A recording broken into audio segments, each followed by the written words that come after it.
আরে ভয় পায় লাভ নাই, এটা একটা ফেক ভিডিও। রাত্রেবেলায় আমরা গেছিলাম কেতনার মেলায়। কপালে তো কেতনার মেলা না, এই গুরুদা নিজের প্যাসেঞ্জার ছাড়তে গেছিল, সেই দৌলতে একটু দেখা হয়েছিল।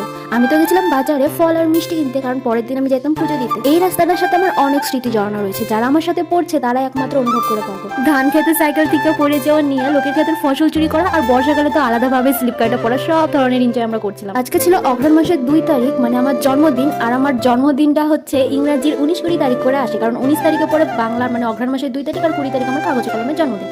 কিন্তু এইবার 18 তারিখে পড়ছে 2 তারিখ, আর 20 তারিখ এমনি, মানে মাঝখানে একদিনের গ্যাপ। আমি নিজেই কনফিউজ হয়ে রয়েছি আমার জন্মদিন নিয়ে, যে আদৌ ঠিকঠাক হইতেছি তো, কারণ আমার তো প্রতিবারই পর আসে 2 দিন 19-20, এবার আছে 18 আর 20। আমি নিজেই হাসতেছি কাণ্ড দেখে। পুজো শেষ হইতে হইতে 1টা বাজে গেছিল, আর যে ঘরে আমি ভয়ও কোনোদিন ঢুকতে চাই না সেই ঘর পরিষ্কার করার দায়িত্ব আমার পড়ছিল, আর ব্যাপারটা আমার অনেক এক্সাইটিং লাগে। টোটাল আমার মাঝ রাস্তায় একা ফেলানো চলে গেছিল, হয়তো ভালোই হলো, আমার কাছে টাকাও নেই, আর আমি বাতাসা খাইতে খাইতে বাড়ি চলে আসছি। বাড়ি এসে দেখি টুঙ্কু বলে অলরেডি আমার পরি হাজির।